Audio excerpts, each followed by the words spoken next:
apa kabarnya hari ini? Are you excited?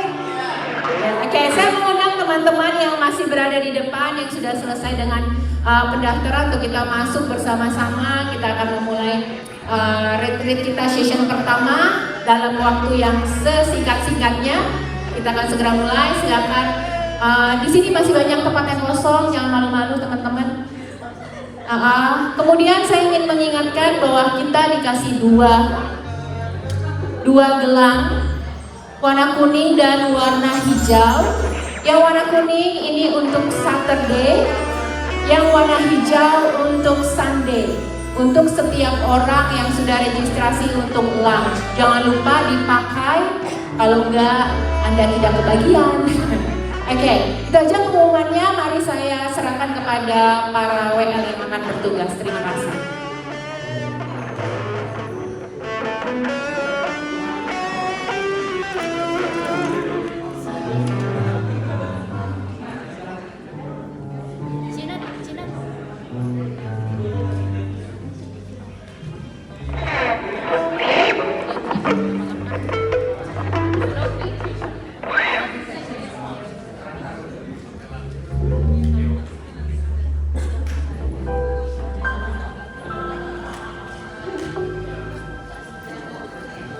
Shalom semuanya. Shalom. Saya percaya saudara semua sudah tidak sabar lagi untuk menerima berkat pada hari ini. Amin semuanya. Saya percaya saudara pasti akan diberkati. Mari sebelum kita mulai untuk memuji Tuhan, kita mengucap syukur atas semua kebaikan Tuhan karena kasih-Nya kita ada pada hari ini. Amin semuanya. Mari saya undang siapkan hati kita mengucap syukur atas semua yang Tuhan kerjakan dalam hidup kita. Tuhan, terima kasih buat hari ini ya Bapa. Karena kasih karunia-Mu Tuhan kami ada pada malam ini ya Bapa. Kami percaya Tuhan Kau ada bersama kami pada malam ini Tuhan.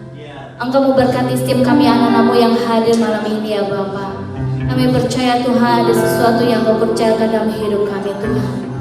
Layakan kami Tuhan, layakan setiap hati dan pikiran kami pada malam ini Bapa. Kami siap Tuhan untuk memuji Engkau, menyembah Engkau ya Bapa. Layakan hati kami Tuhan. Dalam nama Yesus Tuhan, kami berdoa dan mengucap syukur. Haleluya, amin. Mari kita angkat pujian ini. Terima kasih Tuhan. Kami bersyukur atas semua kebaikan-Mu ya Bapa. Terima kasih Tuhan. Terima kasih Tuhan. Terima kasih Tuhan.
syukur dan mengucap syukur selalu Tuhan.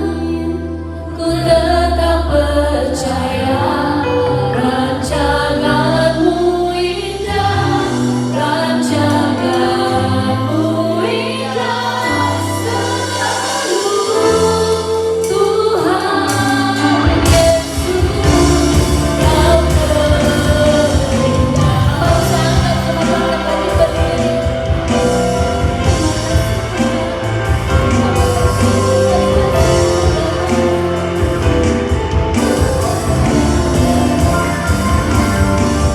Mengucap syukur dan mengucap syukur selalu Tuhan. Ku tetap percaya rancangan-Mu indah, rancangan-Mu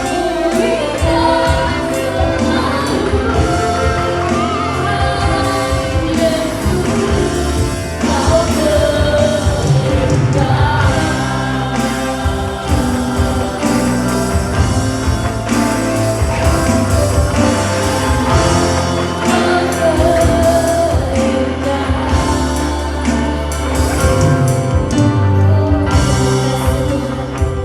Kami bersyukur Bapa atas semua kebaikan, atas semua kemurahan-Mu Tuhan.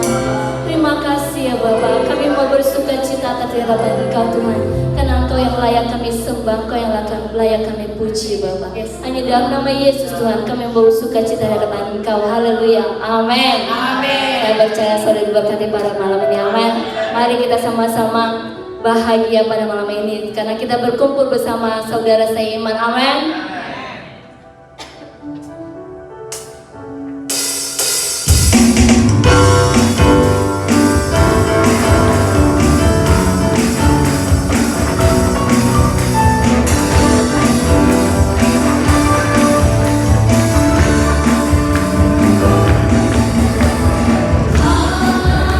Hari ini ku rasa bahagia berkumpul bersama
kembali kita siapkan hati kita.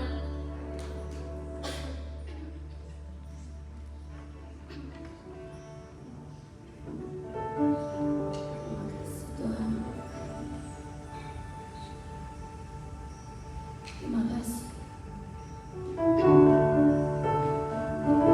Syukur bagi nama-Mu Tuhan.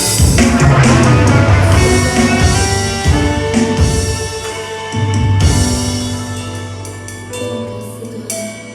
Bagaimana kepujiannya Tuhan, Kau sungguh besar. Tuhan, Kau sungguh besar. Amin. Karya-Mu sungguh ajaib, tiada hentinya ku mengagumi. Sungguh Kau ajaib, Tuhan Kau sungguh besar. Tuhan Kau sungguh besar. Amin. Karya-Mu sungguh ajaib, tiada hentinya ku mengagumi. Sungguh Kau ajaib. Amin. Ku mau selalu bersyukur kepadamu Tuhan. Anugerah-Mu mempesonaku. Amin. Selalu dan selalu Kau angkat hatiku. Kau membuatku berharga di mata-Mu. Dari siapa cuma Tuhan yang angkat pujian kita dari awal. Tuhan Kau sungguh besar. Kau sungguh besar. Karya-Mu sungguh ajaib. Amin. Terima kasih Tuhan. Tiada hentinya ku mengagumi. Sungguh Kau ajaib. Mari siapa yang angkat hati kita. Ku mau selalu bersyukur kepadamu Tuhan. Anugerah-Mu mempesonaku. Amin. Selalu dan selalu Kau angkat hatiku. Kau membuatku berharga di mata-Mu. Kau selalu bersyukur kepadamu Tuhan. Anugerah-Mu mempesonaku. Selalu dan selalu Kau angkat hatiku. Kau membuatku berharga di mata-Mu. Ku mau selalu bersyukur kepadamu Tuhan. Anugerah-Mu mempesonaku. Selalu dan selalu Kau angkat hatiku. Kau membuatku berharga di mata-Mu. Selalu dan selalu Kau angkat hatiku. Kau membuatku berharga di mata-Mu. Selalu dan selalu. Selalu dan selalu Kau angkat hatiku. Kau membuatku berharga di mata-Mu. Kami menaikkan syukur di hadapan-Mu ya Tuhan. Sebab Kau memandang hidup kami ini berharga di hadapan Tuhan. Dan kami tahu, kami sadar Harga itu karena darah yang mahal yang sudah Kau curahkan bagi kehidupan kami. Terima kasih kalau beberapa hari ini kami akan berpesta secara rohani. Kami akan belajar firman-Mu. Kami ingin mengaplikasikan firman-Mu. Kami akan mengerti firman-Mu. Tuhan, karena kami tahu Tuhan, ketika firman-Mu bekerja dalam hidup kami, maka ada satu pemulihan, ada satu kekuatan, ada satu penghiburan, ada sesuatu yang ajaib dan luar biasa terjadi di dalam perjalanan rohani kami. Terima kasih Tuhan, kami sungguh menyerahkan ya Tuhan beberapa hari ini ke dalam tangan-Mu. Buat hati kami Tuhan Yesus puas untuk memuji dan menyembah Tuhan. Kami bersyukur, dan malam hari ini izinkan kami boleh menikmati sesi yang pertama ini, apa yang menjadi isi hati Tuhan sampai di dalam setiap kehidupan kami. Di dalam nama Yesus kami berdoa dan kami mengucap syukur. Haleluya. Semua kita berkata amin. Jangan duduk dulu, bilang sama sebelahnya tidak ada yang kebetulan. Ya, karena kebetulan saudara ya, semua ada dalam anugerah kemurahan Tuhan luar biasa. Amin. Amin. Bapak Ibu, silakan duduk. Senang sekali, saya berharap beberapa hari ini kita bisa sungguh-sungguh connect dengan Tuhan, tahu apa isi hati Tuhan, dan kita boleh belajar bersama-sama. Yang tidak penting ditinggal dulu, tetapi sungguh arahkan hati pikiran kita kepada Tuhan. Amin.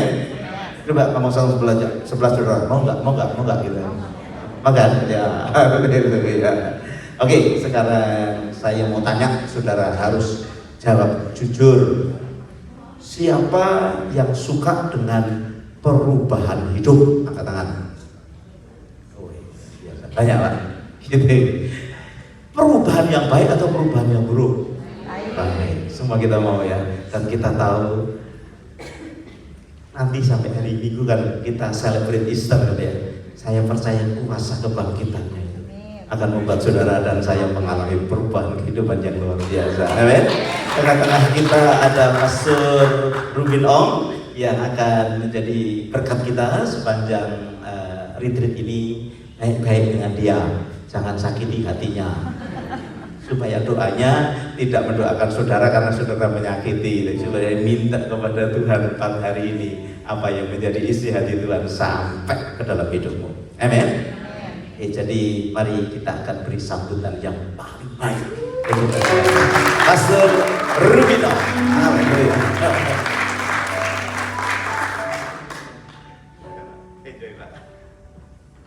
Ya, thank you Pak Pendeta Petrus Haryono. Saya panggil Pastor Mazhar. Maafkan kalau saya punya panggilan itu karena jadi mau so akrab aja sebetulnya ya. Oke, apa kabar? Sebetulnya menjawab biasa saja, nggak apa-apa kan? Biasa tapi kuat, biasa tapi konsisten kan? Sebab detak jantung kalau luar biasa juga bahaya kan? Jadi bagaimana detak jantung luar biasa itu bisa nggak nyaman itu ya. Thank you sekali lagi, ini kepercayaan dari Tuhan buat saya. Saya punya nama tadi sudah disebutkan. Fotonya jelek sekali. Foto zaman masih krisis di padang gurun sebetulnya, walaupun pakai jas. Ya, itu nama saya. Ya, saya sebetulnya kalau harus saya katakan, saya tergabung di Sinode CKI sebetulnya. Karena tahun 99 saya ditapiskan jadi pendeta dengan istri saya ada di gereja CKI Jemaat Tuhan Semesta Alam. Itu ada di kota Yogyakarta. Ya, jadi Jemaat Tuhan Semesta Alam. Pasti takut semua itu orang. Dari mana? Gereja Jemaat Tuhan Semesta Alam. Itu membuat orang kayak mengalami petir guntur halilintar begitu ya. Istri saya ada di belakang dengan Ibu Pendeta Iin. Jadi boleh berdiri saya. Ya. Dia pemalu kalau belum kenal, tapi lama-lama ya agak malu-malu. Ya, oke. Nah, kita tinggal di Gading Serpong. Jadi kalau Bapak Ibu ada di Kota Tangerang, Pak Yuki dia ada di sana. Kita tinggal di sana. Ya, jadi saya stay di sana. Kemudian terlibat juga sekarang sebetulnya lebih banyak sekarang kalau gereja join dengan Pastor Wikan Sugandi. Tapi saya sendiri sebetulnya lebih banyak aktif di pergerakan ISRA, Indonesia Sejahtera. Ya, jadi Saya merintis jemaat 7 kali, terakhir kemudian saya bantuin jemaat ada di Gading Serpong, namanya Living Room Community Church. Ya, jadi saya ini nggak tahu kenapa di bawah Tuhan lebih banyak untuk merintis jemaat, merintis komunal, itu ya tugas saya. Nah itu saja mungkin perkenalannya. Senang bersama Bapak Ibu, walaupun wajahnya masih curiga sama saya. Nah, apa juga ya, saya perlu dicurigai, semua pendeta harus dicurigai karena kan begini, apa yang dia katakan benar enggak? Nah itu perlu kita semua perlu di scrutinize ya, kita ini perlu dicermati angkanya bagaimana, hidupnya bagaimana. Nah, nggak merasa menggurui selama 3 hari ini karena wajahnya sering banyak dikhotbahin, tinggal prakteknya saja sebetulnya ya. Jadi saya tidak merasa saya pintar, saya pandai, sama sekali enggak. Ya, saya masih terus diproses berjalan bersama apa yang menjadi kehendak Tuhan. Ya, senang ketemu sekali lagi Pastor Petrus Haryono dengan Mbak In menerima saya begitu luar biasa apa adanya. Ya, jadi saya sangat merasa at home sekali di CKI Jehovah Jireh. Ketemu Bro Hendra juga, teman lama, ketemu sebelum Indonesia Merdeka. Ya, orang lama di musik, orang lama di teater. Ya, mungkin ada juga Pak siapa tadi saya agak lupa dari di Arbit ya kalau nggak salah ya. Ada Bro siapa? Oh, Vendra siapa? Oh, Bro Ruyandi ya, oke. Nah, di Arbit itu di mana mereka ada, saya terlibat juga beberapa saat itu udah cukup lama. Mereka sangat memberkati Indonesia dengan dramanya dan beberapa hal tentunya yang mereka kerjakan, musikal drama gitu ya. Nah oke, yang siap mendengar firman katakan amin. Saya nggak tahu kenapa berbagi malam ini untuk opening. Ya, ini bicara talking about cross, bicara tentang salib. Ya, katakan salib. Begini. Banyak orang suka dampak salib, tapi orang tidak suka tujuan salib. Nah itu masalah itu. Orang suka dampak salib. Dampak salib apa? Diberkati. Dampak salib apa? Sukses. Pastilah dampak salib saudara dipulihkan, diberkati. Tapi kan orang harusnya kemudian fokus pada tujuan salib.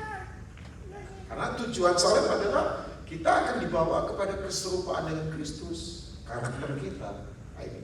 Satu kali nih ada tour guide di Turki. Dalam anugerah Tuhan mungkin hampir ya 13 kali lebih lah saya bolak-balik ke Timur Tengah, ke Israel, beberapa kali ke Turki, mungkin Pak Petrus juga beberapa kali ke sana. Ya ke sana bawa grup, kemudian ya kadang-kadang tidak harus tiap tahun saya pergi. Pernah mau dikontrak juga karena ada tour agent itu teman baik saya. Dan ini PPK, dia berkata, Pak Rubin, tiap bulan lah ke sana, kita bikinin grup. Enggak lah, saya nggak mau Pak. Ya itu kan nanti kayak trayek dan mogok Jatinegara ya, Bapak Ibu tahu ya. Wah, mesti saya pakai handuk karena keringetan, karena nyetir mobil kan. Nah, saya bilang jangan Pak, kalau Tuhan suruh ya saya jalan. Kalau enggak apa-apa juga. Ya terakhir saya ke sana tahun 2020, itu memang komunal kita mau ke sana, jadi udah saya temenin mereka juga. Nah, satu kali ada pertanyaan aneh banget. Aneh ya orang Kristen ini target bukan orang Kristen. Aneh orang Kristen ya. Lambang daripada benda yang membunuh anaknya kok dipakai. Ya, coba. Kok ada begini? Ini pertanyaannya mereka nih. Pertanyaannya dia nih. Bahwa ada lambang yang dipakai untuk membunuh sang anak. Kok dipakai? Salib itu kan sebenarnya lambang yang kita pakai ini Bapak Ibu ya. Yang ada yang pakai kalung salib kan. Tadi saya lihat kayaknya ada yang pakai kalung salib ya. Yang itu kan lambang untuk membunuh sang anak ya. Yesus maksudnya. Ini pandangan mereka. Kok orang Kristen pakai ya? Coba. Jadi saya dengar ini ya di satu sisi ya pertanyaan satir itu.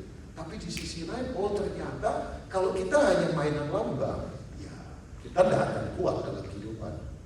Ya, iya kan, cuma lambang saja. Apalagi ibu-ibu kan paling suka kalau salibnya emas, berlian, berkilo-kilo kan paling suka itu kan. Ya makanya ya ini dia. Kalau lagi pakai kalung salib, kalau lagi marah sama orang, tolong dicopot kalung salibnya. Ya kan? Ada ibu di Jakarta, marah-marah sama pembantunya belum dalam rumah, marah-marah, dimaki-maki begitu, sambil dipakai kalung salib. Nah itu kan Tuhan Yesus kasihnya di situ, bergelantungan. Ya kan mau melepaskan diri lagi disalib kan? Gak, ini candaan saya saja. Jadi saya bilang begini, copot itu kalung salibnya, masa pakai pakai kalung salib ternyata itu tadi tujuannya salib dia tidak kejar, dia cuma kejar dampaknya salib, kaya, diberkati, sehat. Tapi tujuan salib adalah perubahan karakter. Bisa menangkap ya? Kalau perumpamaan saya agak bodoh, nggak bisa nangkap ya berarti memang saudara pinter-pinter sih. Nggak, saya berharap menangkap ini. Nah, kenapa saya sampaikan ini? Bapak Ibu, karena gini, nanti salib itu kemudian akan membuat kita itu bisa tahu siapa kita, untuk apa kita di sini, dan setelah dari sini kita mau kemana. Tolong tanyakan itu, who am I? Aku ini siapa sih? Saya selalu bertanya, Tuhan aku ini siapa? Untuk Tuhan tidak menjawab dari atas, Jackie Chan. Loh, ada filmnya Jackie Chan kan, who am I? Pernah nonton nggak? Rohani semua ini kayaknya ya. Nah, saya penggemar Jackie Chan.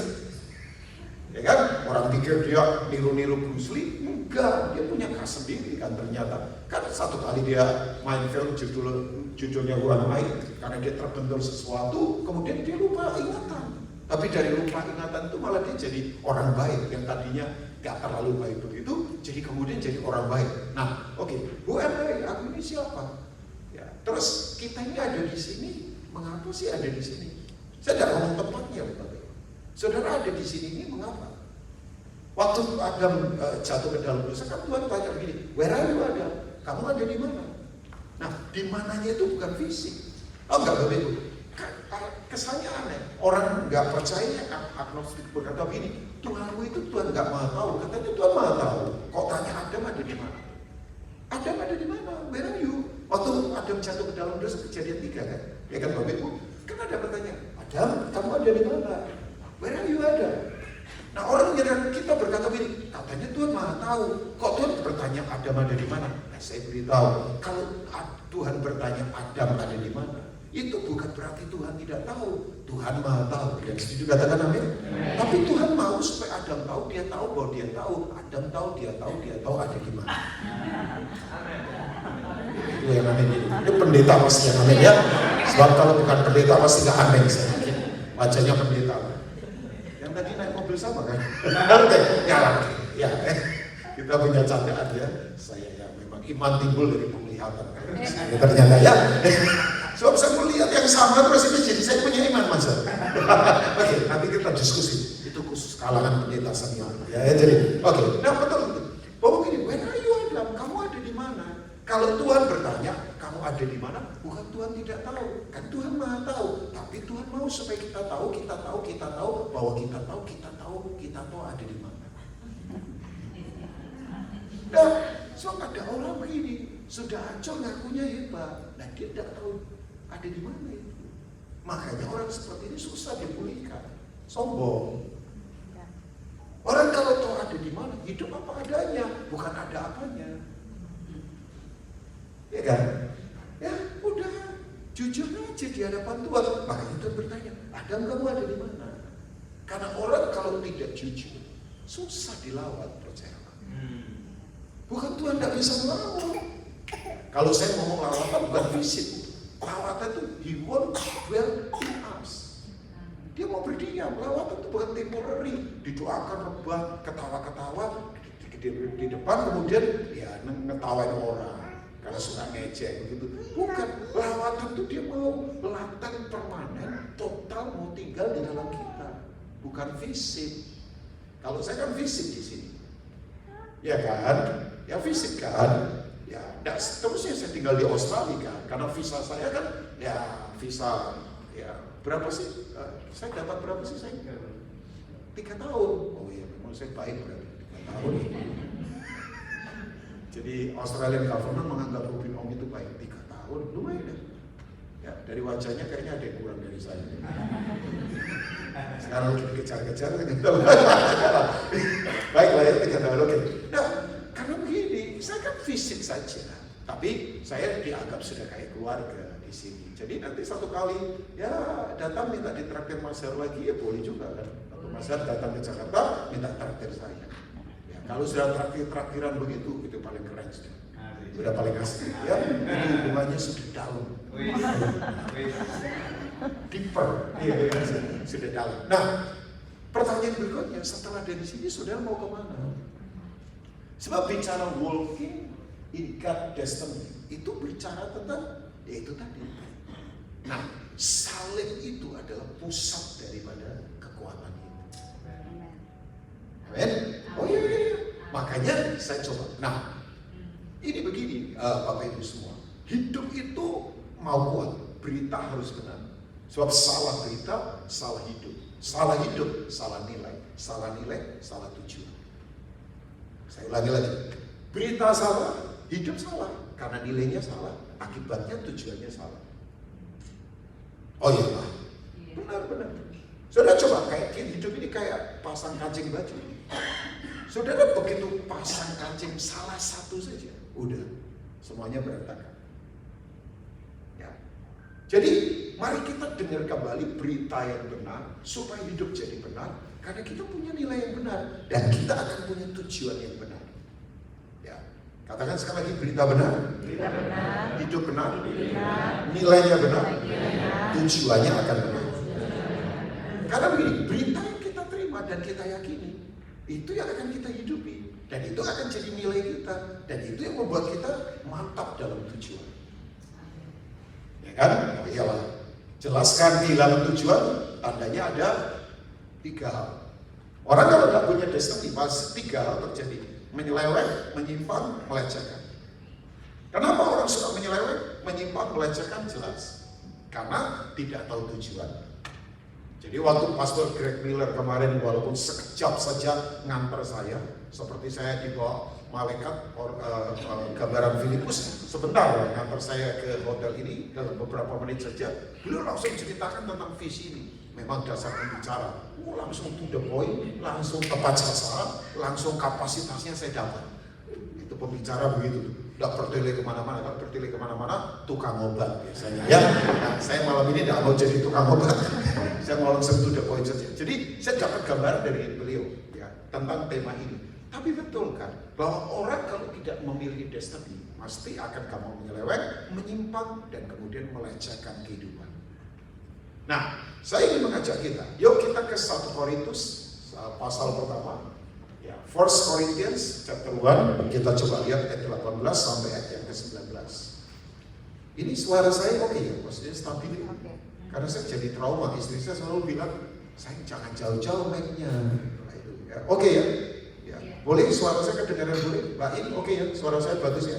Sebab ini saya trauma, pernah mic deket-deket, gigi saya kesetrum. Jadi masalah. Nah yang luar biasa lagi, dasar orang karismatik, pikir pendetanya ikut rapi waktu bergetar begini. Jadi mereka senangnya luar biasa, padahal kesetrum. Sejak itu saya agak trauma sama mic. Makanya saya agak tarik-tarik. Nah kadang-kadang istri saya marah, jangan jauh-jauh. Apalagi yang itu kan, yang apa sih, yang punya orang Manado bilang pongo tuh, tuli. Ya gitu.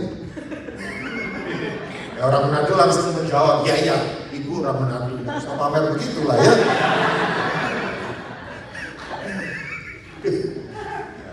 Saya nggak tahu apa hubungannya dengan Yus Pongo ya. Beda lah ya, itu beda. Pemain bulu tangkis itu, kan itu pongo ya pongo. Nggak pakai H. Pongo ya, pongo itu artinya ini tuli. Bahasa Jermannya budek. Tapi memang orang budek panjang umur.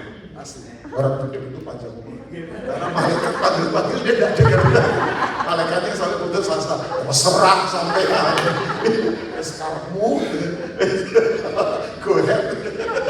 Makanya ya, memang ya. Oke, nggak usah dibahas itu ya. Saya dari tadi itu agak sedikit melucu karena saya takut sama saudara. Saya di gedung pengadilan lagi diadili begitu. Saya lagi memberi kesaksian tentang sebuah peristiwa di mana saya terlibat di dalamnya. Oke.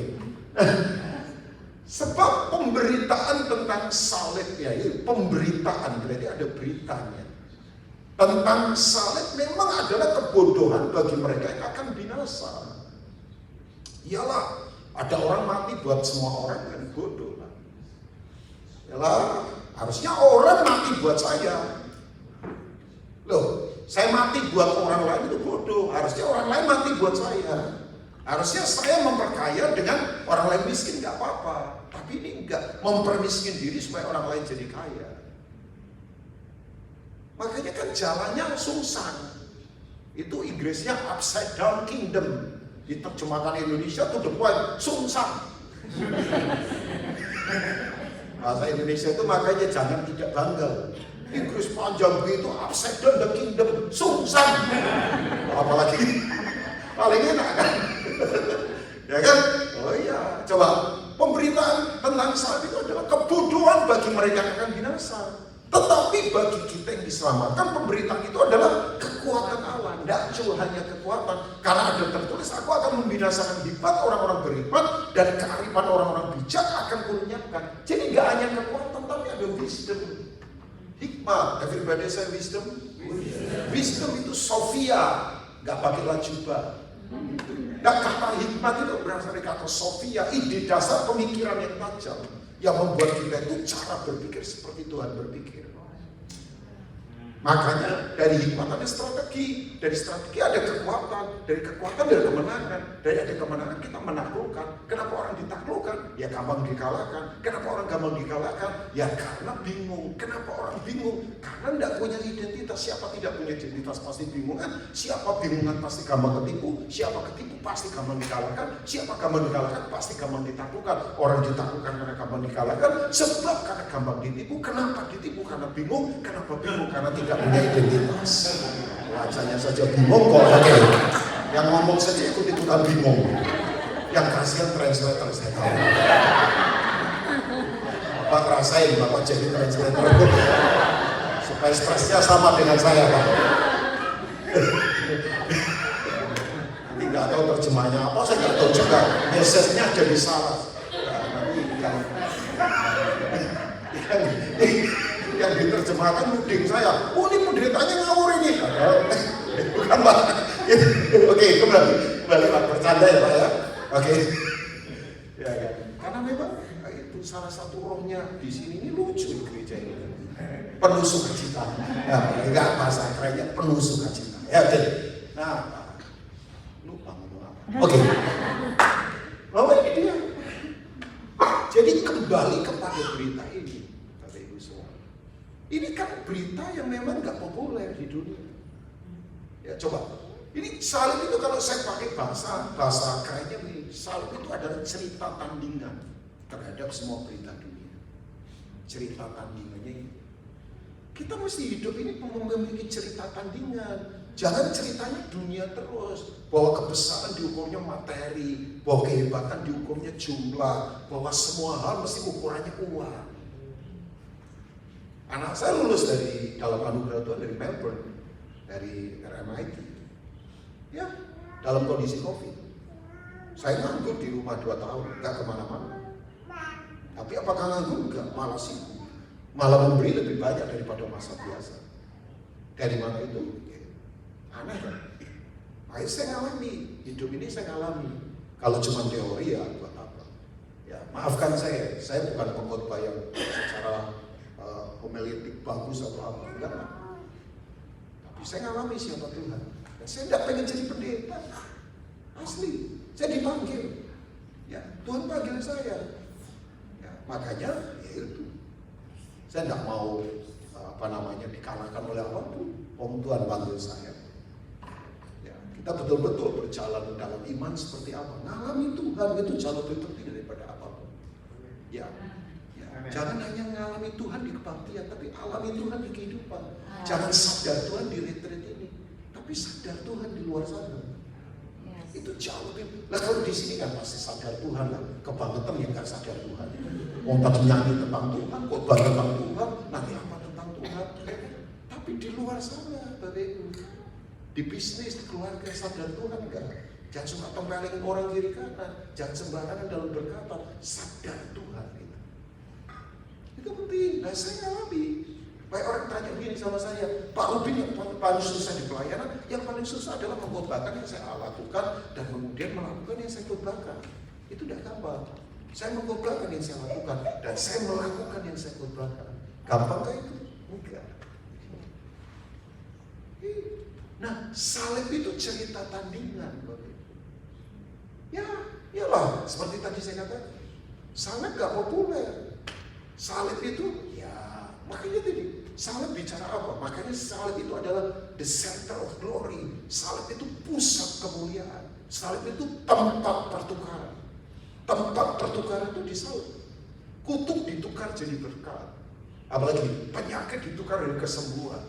Gak hanya sakit fisik, sakit pikiran mungkin, sakit di keluarga mungkin, sakit hati mungkin. Itu ditukar di salib. Dan salib itu, yaitu tuh, pusat puncak ibadah itu ada di salib, Bapak Ibu. Puncak ibadah sesungguhnya itu ada di salib.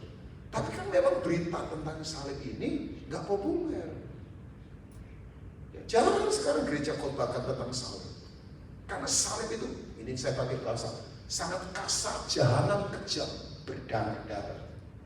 Waktu film Passion of Christ ditayangkan, ya kan? Ya sutradaranya kan orang Australia, Mel Gibson. Ya orang Australia. Ya kan? Atau bukan? Australia. Iya Pak. Ya, dia kenal saya kok. Saya baca saja. Ya makanya pemainnya namanya Jim Caviezel. Ya saya nggak mau kemana-mana soal prophetic apa gitu. Tapi kan kemudian dia ngalami itu kan. Makanya kemudian satu orang berkata, Jim, kamu nanti setelah memerankan film ini, kamu nggak bisa sembarang lagi terima peran yang lain. Ya, dan Jim kan mengalami jamahan Tuhan. Ya adalah orang mengadakan berita waktu terjadi syuting penyaliban di Italia. Tiba-tiba ada petir menyambar, dia kena cambuk juga. Ada begitu cerita. Tapi saya tidak akan goreng-goreng lah cerita begitu kan. Ya oke, maksud saya bisa terjadi. Tapi waktu film itu ditayangkan, orang kan kemudian berkata, wah ini antisemit ini, wah orang berkata apa. Tapi memang tahu nggak, waktu premier film itu pertama kali ditayangkan, itu dibuat free buat itu para pengendara motor gede yang datang pakai rantai, ya badan gede-gede, ya six pack, gede-gede, berewokan jenggotan gede-gede, ya orang-orang itu motor gede. Begitu film itu ditayangkan, tadinya beberapa mau nangis ditahan-tahan. Iyalah, pria gede bertato pakai moge kok nangis. Ayam pria lebih cepat mati daripada wanita. Karena sombong. Nangis saja. Saya kalau nangis saja. Ya nangis di hadirat Tuhan nangis saja. Kalau wanita kan nangis saja. Pria kan kadang-kadang begitu ditahan-tahan. Pria menangis itu lemah. Justru pria kuat itu adalah pria yang hatinya lembut. Amin? Oh iya. Pria yang hatinya kuat itu pria yang rendah hati. Untuk rendah hati itu butuh kekuatan. Untuk sombong itu otomatis. Oh dasarnya kita sombong akhirnya jatuh ke dalam dosa. Rendah hati itu pria kuat. Pria sombong itu sombong itu tidak perlu latihan. Ngomel itu tidak perlu latihan. Tapi bersyukur dalam masa susah itu kekuatan. Siapa bilang orang rendah hati itu lemah? Enggak, kuat dia. Siapa bilang orang berkorban itu lemah? Enggak, dia kuat itu. Kuatnya inside, bukan outside. Kan katanya Krishna inside out, not outside in. Betul kan? Loh, jangan wise begitu ya Mas. Ya bahasa Inggris mikir dulu baru ngomong sebetulnya kan. Ya supaya keren lagi Australia ngomong Inggris sedikit. Agak panjang ya bingung sebetulnya. Ketawanya menghina saya. Ya saudara pinter, Pak Ryan pinter lah bahasa Inggris. Ya walaupun Tangerang people ya, tapi Inggrisnya tetap kuat. Oke, nah kembali yang ini saya katakan. Orang jamah Tuhan keluar dari bioskop mereka. Kalau kami tahu Yesus itu seperti dari dulu kami berdoa. Loh kenapa? Ditanya. Karena gereja sekarang menampilkan Yesus yang lain. Ya, kekristenan sekarang sudah menampilkan Yesus yang lain, bukan Yesus Kristus yang ada di Alkitab.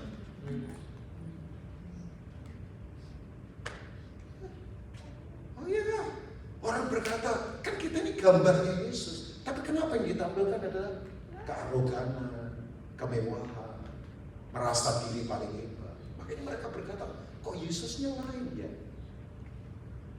Saya nggak tahu gaya hidup saudara itu menampilkan Yesus yang mana. Pak, dia Kristen, katanya ngaku Yesus, tapi kok itu sembarangan, berantakan. Ya, jangan-jangan yang dia sembah Yesus Ortega dari Amerika Latin atau Yesus Fernandez dari Brasil. Kan banyak nama Yesus di sana. Nah, saudara menampilkan Yesus yang mana? Kan ini sungguh-sungguh berhubungan dengan our destiny ini. Salib. Ya. Nah, sekarang pertanyaan saya. Ini saya berapa menit sih, Mas Her? Tadi kiper kasih tahu ya? Ya, Pak Pastor Doni ya kasih tahu ya. Kurang berapa 10 menit. Tapi jangan begini, Pak. Jangan. Enggak lah, saya yakin standar hidupnya tidak sampai ke situ ya. Karena wajahnya pasti masuk surga. Baik. Oke, ya. Masih bisa ya waktunya ya. Oke. Nah, kenapa salib ini akan menentukan destiny kita? Karena yang pertama begini, ini di salib itu, kalau Bapak Ibu lihat salib, Bapak Ibu lihat apa sih? Ya, Bapak Ibu lihat saya, lihat apa? Ada anak saya tanya, kamu lihat salib lihat apa? Kayu. Loh. Kamu lihat salib lihat apa? Ya, kita lihat salib lihat apa? Kan apa yang kita lihat gambarnya, itu yang akan menjadi imajinasi kita. Coba, Bapak Ibu kalau lihat salib itu lihat apa? Oh banyak Pak, jawabannya pasti Bapak Ibu tidak akan salah. Ya, misalnya kasih tanpa syarat betul, pengorbanan hidup betul. Tapi saya melihat sebuah gambar praktis saja. Salib itu adalah kita lihat tangan yang terbuka, yang menerima kita dengan lapang dada dan berkata, kau penting bagiku. Ya, loh, di salib kan Yesus tangannya terbuka, Bapak. Terbuka. Dan dia berkata begini, aku terima engkau karena kau penting bagiku untuk mengerjakan tujuanku. Ya, salib itu. Ya. Makanya Paulus berkata, buat orang dunia itu kebodohan, tapi buat kita adalah hikmat Tuhan. Ya, makanya saya sadar gini Bapak Ibu ya, ternyata memang hikmat itu membuat orang jadi punya karakter yang hebat. Ya. Hikmat tidak didapat karena sekolah formal. Makanya nggak tahu kalau ada yang protes silakan ya. Saya bukan anti sekolah, mau saya belajar terus. Ya, saya seluruh anak muda yang saya layani, yang saya bina, kan saya hampir banyak connecting jaringan di hampir seluruh Indonesia. Karena Israel, kita punya connecting jaringan. Pastor-pastor itu banyak di mana-mana. Sekarang ada yang ada di gedung DPR, ada juga yang jadi wali kota, ada yang jadi apa. Sekolah kita di Israel, kita punya sekolah kan di Rote. Kalau ada orang Rote, paling selatannya Indonesia dekat Australia kan Rote. Kita udah hasilkan sarjana, ya ini tahun ke berapa ini? Sudah kelima karena SMA ya. Jadi masih jalan sampai hari ini.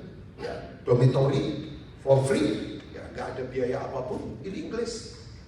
Ya, jadi ya kita pacu orang-orang untuk excellent dalam kehidupan. Bahkan saya selalu berkata begini, memang Tuhan terima kita apa adanya. Yang setuju katakan amin. Tapi untuk Tuhan jangan hidup apa adanya. Saya ulangi, Tuhan terima kita apa adanya. Apa mempertimbangkan masa lalu kita? Oh iya, tapi tolong setelah itu jangan hidup apa adanya. Mesti excellent. Iya kan? Yalah. Ya, Tuhan enggak ungkit-ungkit masa lalu kita, percaya. Ya, yang suka ungkit masa lalu kita setan. Setan selalu bilang, kamu dulu jahat, kamu dulu. Nah, saya beritahu, tolong kalau setan intimidasi masa lalu kita, ingatkan dia masa depannya. Saya ulangi lagi, kalau setan intimidasi masa lalu kita, ya kita jahat tapi sudah bertobat, tolong ingatkan dia masa depannya. Masa depannya jelas, dihukum selama-lamanya. Makanya kalau ada pribadi paling penakut itu setan. Saking takutnya dia ngajakin teman untuk temenin dia. Makanya jangan mau temenin dia. Amin? Oh iya, jangan kompromi. Ya, jangan beri kesempatan, jangan ajak dia makan malam di rumah saudara. Jangan masukkan dia di kamar private kita. Ya, maksudnya apa Pak? Ya, tontonan porno, hal-hal najis, buang itu. Loh. Agak to the point ya saya. Enggak, itu penting Bapak Ibu. Dia itu pribadi paling penakut sekali. Karena dia sudah tahu, sudah dihancurkan, disalib. Salib kan tempat jahanam kejam. Salib itu tempat betul-betul daging dihancurkan. Ya, daging dihancurkan. Kalau daging tidak hancur, tidak ada kehidupan. Karena begini, hanya yang bangkit itu yang mati. Hanya yang mati itu yang dikubur. Makanya kalau kita belum mati, jangan dikubur. Nah, orang yang tidak dikubur tidak akan bisa bangkit. Ya, saya kaget loh, ada satu hamba Tuhan namanya, agak lupa, ini penulis buku dari Amerika Latin kok tiba-tiba lupa. Gara-gara lihat wajah saudara kurang rohani jadi lupa saya. Ya, bercanda saja. Ada namanya siapa begitu, tiba-tiba hilang ya. Nah, dia kalau baptis orang lucu Bapak Ibu. Lucunya begini, itu tinggi besar, siapa kan jadi lupa. Bukan Estivoso, satunya lagi. Ya tinggi besar orangnya. Tidak tahu Pastor Iwan ingat kan? Tinggi besar. Begitu dia kemudian masuk ke dalam air kan, orang mau dibaptis. Dia bilang, didoakan dulu, kemudian berkata begini, I kill you. Aku bunuh kamu. Orangnya kaget. Pendeta tinggi gede, pengwibawa ilahi berkata, aku bunuh kamu. Mau lari, gak bisa dipegang. Ya, enggak ternyata kan, masih ini. Aku bunuh kamu, karena kalau kamu gak mati, jangan dikubur. Saya beritahu ya, orang belum mati dikubur itu sakit. Ya, gak usah dicoba. Ya kan, coba orang dikubur belum mati sakit. Dan orang kalau nggak mati nggak bisa bangkit. Bisa menangkap ya Bapak? Kok pandangannya agak gimana sama saya? Nah, saya mau analogi. Sebab hanya yang matilah yang kemudian dikubur, yang dikuburlah yang bangkit. Makanya tidak ada betul. Itu dulu Frankie Shelton sahabat saya berkata, ya dalam Kristus ku percaya ada kemuliaan di balik salibmu. Dan aku nyatakan kemenangan darimu, kekuatanku, harapanku dalam Yesus. Silakan cari album dan kaset. Lumayan lah ya. Jangan begitu Mas, asli lumayan lah ya. Tapi betul, there is no glory without cross. Tanpa salib tidak ada kemuliaan. Orang pengen mulia tanpa salib, licik. Dan pasti kamu lagi. Nah kembali di salib ini, sudah lihat tangan terbuka yang berkata ini, aku terima kamu untuk mengerjakan kehendakku. Saya punya teman, ya Bapak Ibu juga punya teman, ya kan? Ya, orang gila juga punya teman. Minimal papanya, mamanya, pembantunya. Ya oke. Jadi kalau Bapak Ibu temannya cuma 3, ya cukup kuat ya. Kurang tersinggung ya. Orang gila temennya bisa papanya, mamanya, pembantunya. Jadi kalau Bapak Ibu punya teman cuma 3 saja, saya khawatir. Gak usah dibahas, Pak Yuki sudah menangkap ini, sudah menangkap lagi. Nah, Bapak Ibu, saya punya teman bangkrut 10 kali. Jadi kalau ada yang bangkrut masih 3 kali, belum apa-apa. Teman saya 10 kali. Dicap sama keluarganya, anak cium. Orang Chinese kadang begitu, anak sial. Ya, jangan di rumah, anak sial lagi membawa sial, kasihan. Anak 10, nomor 10 dari 12 saudara. Cuma lulusan SMP. Dan dia selalu mengecap dirinya, gagal. Hati-hati ya Bapak Ibu. Itu yang tadi saya katakan, berita yang kita tangkap dan kita hidup, itu akan menjadi kita. Saya kalau tidak mengalami terobosan, saya tidak mungkin ada di sini. Papa saya jatuh usaha, SMP saya sudah jadi kuli di pasar untuk cari uang. Ya, saya salah satunya pada sindra untuk dapatkan uang. Gini-gini dulu mantan tukang pukul simbal, pukul drum. Saya dari situ saya dapat uang. Iya, makanya saya paling marah kalau lihat orang malas. Asli, ya, jangan malas. Saya selalu ngomong sama anak muda, bekerja. Ya, nah Bapak Ibu begini, ini teman saya Bapak Ibu. Ya, saya bersahabat baik sama dia sekarang. Luar biasa. Dia orang misi. Bapak Ibu, satu kali dia ngalamin terobosan dari Tuhan. Katakan terobosan. Makanya terobosan. Saya dari tadi di kamar cuma doa untuk saudara aja, yaitu terobosan. Oh, early morning saya sudah bangun, jam 4 pagi saya sudah bangun untuk menangis. Makanya saya bisa ketawa. Kalau tadi pagi saya ketawa, pasti menangis sekarang ini saya. Ya, bukan soal rohani di pendeta, enggak. Saya tahu acara seperti ini. Orang mau nyiapkan modul apapun, kalau nggak ada hadirat Tuhan, nggak ada terobosan, percuma, capek. Maka dari tadi saya sementara sharing begini, ya saya terus berkata, Roh Tuhan, Roh Kudus mau kerjakan apa? Misalnya dia tiba-tiba suruh saya stop, ya saya stop. Wah, ngeroh sekali ini Bapak, bukan. Karena saya tawaran roh. Saya pelayanan hampir dalam anugerah Tuhan 40 tahun. Jadi mau khotbah apa saja, materinya ada. Mau saya 3 bulan ke depan persiapan sudah ada materi. Untuk khotbah 3 bulan di depan saya sudah persiapan. Saya orang persiapan. Tanya istri saya. Ya, saya orang persiapan. Tapi saya sadar kalau nggak ada terobosan, capek. Oh, saya belajar. Ya, saya belajar. Tapi begini Bapak, ini orang ini mengalami terobosan dari Tuhan. Tiba-tiba terobosan kan bawah itu begini, seperti kayak orang itu lagi merenung, tiba-tiba ada bola lampu di kepalanya yang menyala. Ding! Katakan ding. Susah kan membahasakannya. Ding! Ya, ding. Saudara baca apa saja kalau nggak ding itu tidak menerobosi saudara. Tiba-tiba dia mengalami sebuah kayak kesadaran rohani yang sangat, itu sangat personal dengan Tuhan. Ding! Bapak Ibu tahu, sekarang dia bisnis nggak banyak sih, 16 supermarket per hari hampir 20 miliar.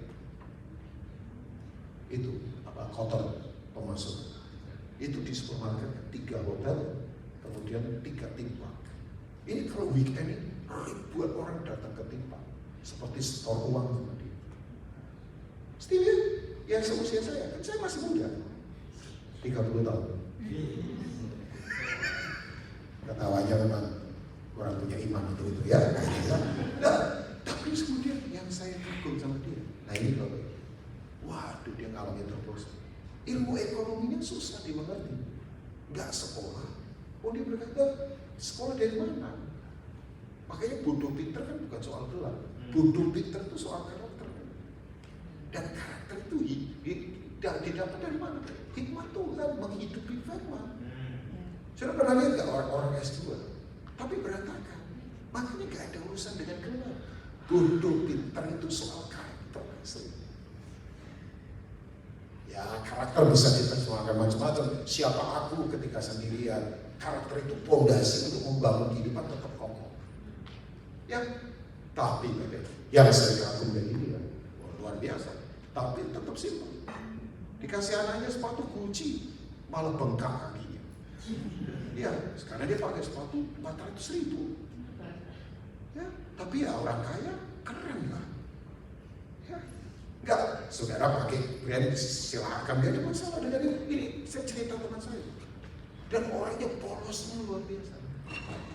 Ya, nah yang hebat begini pelayanannya, dia tahu kehendak Tuhan. Makanya ketika orang sadar diterima, pasti dia penerimaannya luas. Karena kayak saya ini dikasihani orang, makanya saya nggak mungkin tutup mata pada orang yang minta tolong sama saya, nggak mungkin. Ya, nggak mungkin. Tahu Bapak Ibu, dia lakukan apa? Ya, nanti bulan depan saya akan turun ke satu lokasi agak jauh dari Makassar, 12 jam. Ini sama dia, udah sekian tahun kita bersama-sama. Dan saya nggak ambil apapun keuntungan. Saya juga kalau datang ya kita siapkan semua sendiri. Karena ini commission kan, tapi yang luar biasa. Dia setahun adakan pelatihan misi. Itu kira-kira 2 kali, 300 pendeta dia tarik. Dia kasih makan, setelah itu ya tanda nggak apa-apa. Enggak, itu tanda waktu. Enggak apa-apa Bu. Memang setan kalau kita ke handphone susah kita. Oke, kembali. Pak Uga bercanda Pak. Ibu maafkan saya bercanda ya. Saya kan dapat momen-momen begini jadi saya bercanda juga ya. Oke, nah Bapak Ibu yang luar biasa. Dia itu setahun 2 kali adakan pelatihan misi. Itu 300-400 orang. Dikasih makan, tinggal di hotel bagus, ya pendeta-pendeta yang bagus didatangkan untuk khotbah. Mungkin 1 kali Mazhar bisa saja datang supaya kita kalau datang nggak melayani, dilayani sama pendeta-pendeta. Ya kesaksian mana yang mereka, perintisan, diserang, ya apa dilemparin batu, anak mati, masih jalan. Kadang-kadang persembahan cuma 20.000, uangnya udah kucel lagi, nominal angkanya sudah hilang. Oh iya lah, makanya kita ini bersyukur. Tapi kan ingat hati-hati balik bahwa kenyamanan pembunuh iman paling besar untuk kita nggak ada di destiny-nya Tuhan. Pembunuh iman bukan aniaya, pembunuh iman bukan kesusahan. Pembunuh iman itu adalah conversion spirit. Nah, saudara tinggal di daerah nyaman, negaranya, ya hati-hati saja saya ingatkan. Ya dong, kan Australia sudah berkata kita ini negara yang sudah post-Christianity. Kristen kuno, saya bilang boleh buang agamanya, tapi Yesus tetap yang utama. Loh, Kristen kan bukan agama. Kan saya tahu lah saudara datang ke sini saja kan, ya berpikirnya gimana? Misalnya orang kadang-kadang lagi ngumpulin di sini kan nggak gampang, karena orang kejar penghasilan kan. Saya tahu struggle-nya saudara, saya tahu apa. Saya tahu lah, saya ketemu banyak orang pindah ke luar negeri for better life. Ya, saya ke Kanada, saya tanya for better life. Saya ke Amerika for better life. Tapi kenapa orang nggak berani pergi untuk Tuhan? Ya, memang itu. Salib itu cerita tandingan yang berbeda dari dunia. Nah, itu baru satu pelayanan yang lain. Ngajakin hiburan pendeta pedalaman. Itu minimal 100 orang. Ke Bali, pesawat terbaik, hotel minimal bintang 4, dikasih makan terbaik, fine dining, gak dikotbahi, 3 malam 4 hari, orang dikasih uang saku, per orang bisa 3 juta, itu setahun bisa 2 kali, itu pelayanan kedua. Pelayanan ketiga, selalu dia serap pendeta-pendeta di pedalaman, kirim bantuan, itu sebulan, 3 bulan sekali, pakai kontainer-kontainer begitu. Itu baru yang ke berapa? Ketiga, yang lainnya kasih makan gratis di 7 kota tiap hari, minimal 250 orang di Bali, di Kupang, kemudian di Singkawang, di Makassar, di Jepang, sampai hari ini. Saya duduk sama dia, saya berkata, kamu ngapain? Saya tahu lah sebagai pendeta Jawa. Dia berkata ini, semua milik Tuhan, walaupun. Tapi kamu kenapa bisa? Saya alami semua sama. Makanya saya baru, Bro Hendra, saya baru ngerti yang Paulus katakan. Salib itu kuat, salib itu kuasa. Ini cerita tandingan yang membuat kita punya destiny yang berbeda.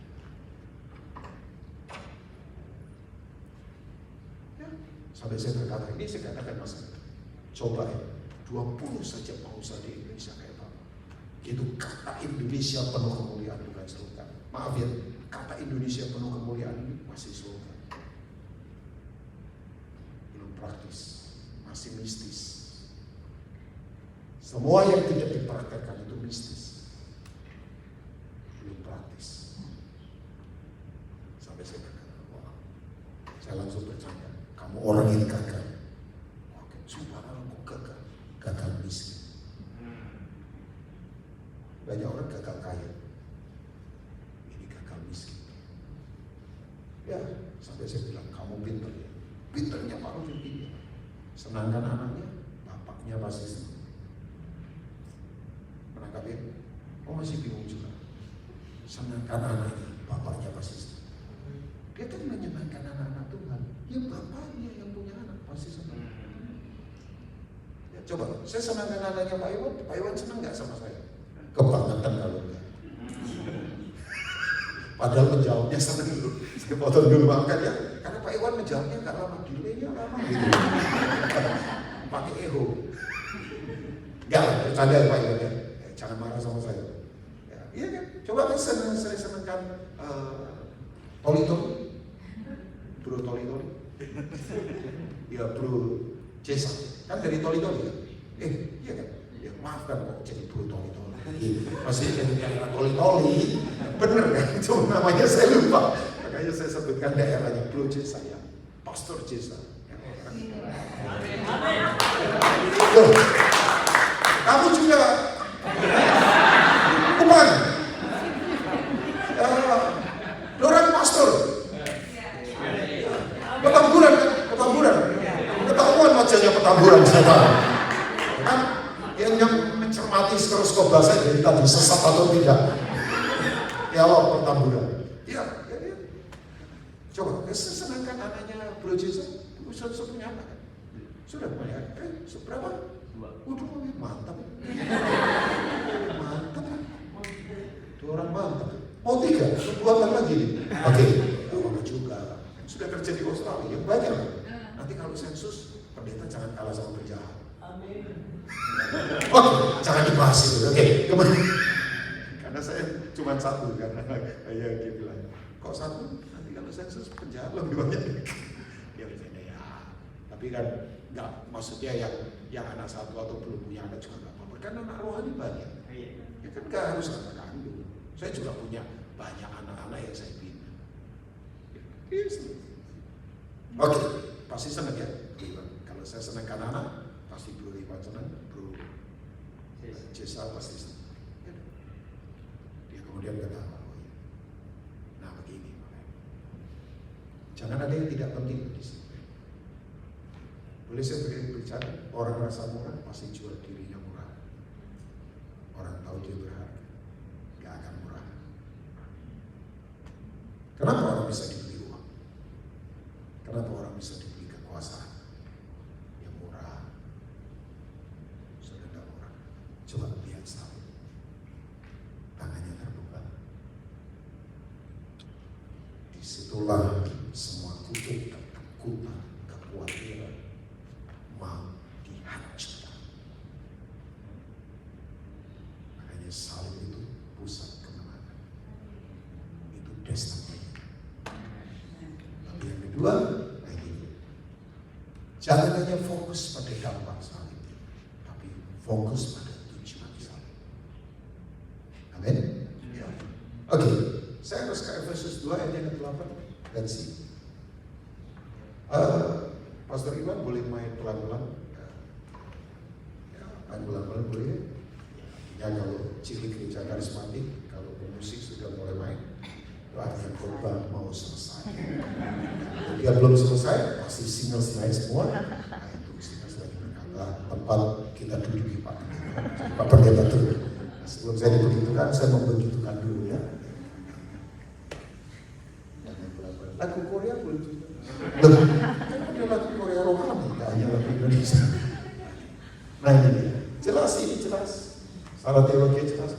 Sebab karena kasih karunia kamu diselamatkan oleh iman, itu bukan hasil usahamu, tetapi pemberian Allah. Clear. Untuk keselamatan gak ada usaha upaya dari kita.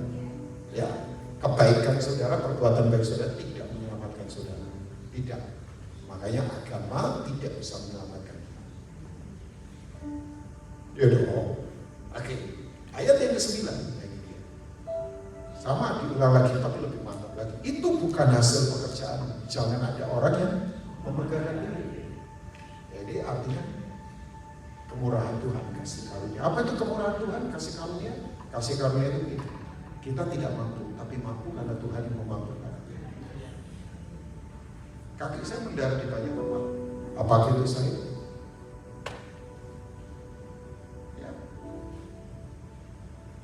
Ya. Anak saya selesaikan pendidikan di Melbourne dalam kondisi COVID. Saya nggak kemana-mana. Apakah itu saya? Ijazah ditaruh di meja saya. Saya berkata, dari Tuhan, oleh Tuhan, untuk Tuhan. Ya, sudah tahu sekolah di Australia, apalagi bukan warga negara, bukan PR, mahal. Mahal lah Ustaz, mahal. Sekolahnya mahal. Ya kecuali yang PR atau yang sinis tadi. Kita enggak. Dan saya nggak mungkin kan membayar pakai cinta. Ya semester bayar pakai apa? Cinta.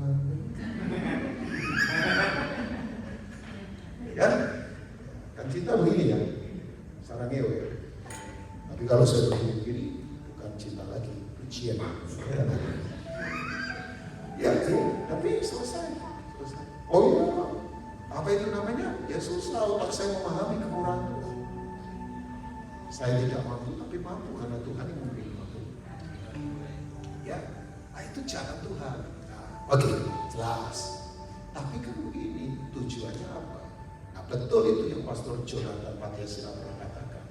Kalau orang tidak tahu tujuan keselamatan, maka seringkali keselamatan akan jadi tujuan. Karena orang berhenti hanya yang penting masuk surga, masuk surga. Karena ada tujuannya. Menurut saya lihat ada 4 itu kan. Trailer of the Bible itu ada 4 step kan. Penciptaan, kejatuhan, penebusan, dan kemudian glorification. Dimuliakan. Nah ini ayat yang ke-10. Jadi fokus jangan pakai dampak salib saja, tapi tujuan salib. Dampak salib tadi saya katakan diberkati, saudara sukses, saudara bahagia, saudara sehat. Tapi ada tujuannya. Nah ini karena kita ini buatan Allah, buatan siapa? Kapan ini Kejadian 1 ayat 26 sampai 27? Baiklah kita menciptakan manusia menurut gambar dan rupa kita supaya mereka berkuasa. Demut selem, tidak bercacat, mirip dari penciptaan. Sebab sebagai representatif of the kingdom of God. Tapi manusia jatuh ke dalam dosa. Tapi puji Tuhan, haleluya, Yesus turun di Kalvari. Kemudian dia diciptakan dalam Kristus Yesus. Kapan ini? Penebusan. Ya kan? Kita buatan Allah. Kejadian 1 ayat 26 sampai 27 sebelum kejatuhan. Kejatuhan manusia. Tapi diciptakan dalam Kristus Yesus. 2 Korintus berkata bahwa kita ini adalah ciptaan yang baru, kainos. Kainos, ciptaan yang baru, kita sudah diperbarui. Baru di sini bukan penampilan, tapi watak ilahi kita, karakter kita. Ya, yang lama sudah berlalu, yang baru sudah datang. Pakai bahasa Yunaninya pararchomai. Yang lama sudah berlalu, yang baru sudah datang. Pararchomai itu begini, orang hidup tidak mungkin berhubungan dengan orang mati. Bapak saya sudah mati. Dia pelayanan juga, walaupun bukan pendeta. Tapi saya hidup nggak mungkin berhubungan dengan papa saya yang mati, nggak bisa. Jadi saudara jangan mau dicekokin pengajaran bahwa orang bisa berhubungan dengan orang mati, nggak ada, nggak bisa. Maksud saya begini, kalau saudara sudah hidup dalam Kristus tapi masih memakai karakter mati, ya nggak bisa seharusnya. Sistemnya sudah beda. Orang mati itu sudah nggak kelihatan lagi, nggak bisa disentuh, nggak bisa diraba. Yang hidup nggak bisa berhubungan dengan yang mati. Makanya kalau kita ngaku kita hidup baru dalam Kristus, tapi karakter kita masih yang lama, pemberontak, kenajisan, ya nggak bisa sebetulnya karena sistemnya nggak ada. Nah itu. Menangkapnya Bapak Ibu? Saya nggak membingungkan lah maksudnya. Yaitu untuk melakukan pekerjaan baik yang dipersiapkan Allah sebelumnya, yang mau supaya kita hidup di dalamnya. Kapan itu dipersiapkan? Ada di Kejadian 2 ayat 15. Coba boleh Pastor Greg atau sis ya, Ibu. Kejadian 2 ayat 15. Ini pekerjaan baik ini adalah ergon. Ya, semua katakan ergon. Pekerjaan baik itu ergon. Ini yang disebut dengan apa? Nah ini dia, Tuhan Allah mengambil manusia itu dan menempatkannya dalam Taman Eden untuk mengusahakan dan memelihara taman itu. Ya, ini bekerja. Ini bahasa kerennya begini, Levitical service unto God. Ini keimamatan orang percaya. Belum ada kemah Musa, belum ada exclusive nation, gak ada. Tuhan itu kan sebelumnya gak mau ada bangsa eksklusif. Semua bangsa itu yang menghasilkan buah kerajaan itu bangsa pilihan Tuhan. Makanya kalau Bapak Ibu lihat di kitab Matius kan, waktu Israel memberontak, Tuhan berkata, nah itu kebun anggur itu diambil daripadamu, diberikan pada bangsa lain. Dan bangsa ini bukan bicara geografi, tapi 1 Petrus berkata, kamulah bangsa yang terpilih, imamat yang rajani, bangsa yang kudus, umat kepunyaan Allah, untuk memberitakan menyatakan perbuatan yang ajaib yang telah memanggil kamu dari gelap kepada terang. Makanya sebetulnya eksklusivitas soal Israel di situ tuh sebetulnya sudah selesai. Ya, tapi tetap Israel itu adalah pusat juga rencana Tuhan. Jadi kita nih Tuhan tunggu gereja untuk bangkit melakukan pekerjaan yang Dia mau. Yang percaya katakan amin. Ini untuk melakukan pekerjaan baik yang dipersiapkan Allah. Coba kembali ke Efesus 2 ayat 10 tadi. Thank you, Pak Ibu, maafkan ya. Saya sebentar masih selesai. Ya. Karena kita buatan Allah diciptakan dalam sistem penebusan untuk melakukan pekerjaan baik yang dipersiapkan Allah sebelumnya. Ia mau supaya kita hidup di dalamnya. Sebelumnya kapan? Ya sebelum manusia jatuh ke dalam dosa, Kejadian 2 ayat 15 tadi, misalnya satu ayat itu. Itu yang disebut Levitical service unto God. Keimanan, pelayanan. Ya. Wow. Jadi ini destiny kita loh, Bapak. Coba. Makanya nggak boleh ada yang nganggur, nggak boleh ada yang cuek, apatis, nggak boleh. Semua harus terlibat. Ya, harus pelayanan di gedung kan, gereja di kehidupan, ibu rumah tangga kah, anak-anak kah, pelajar kah, kita semua tahu lah. Saya yakin Pastor Petrus Haryono sudah ajar banyak soal ini. Apalagi saya kagum, saya di sini nih banyak belajar. Apalagi beliau cerita tentang marketplace, apostolic business udah dilakukan. Ya, pastor-pastor yang ada bekerja begitu luar biasa. Saya terinspirasi. Nanti saya akan lebih banyak merenung pikirkan, saya akan taruh di konsep-konsep beberapa, saya akan ajar ke anak-anak jaringan. Kita lagi banyak peneguhan ke sana. Apalagi Indonesia itu kan luar biasa.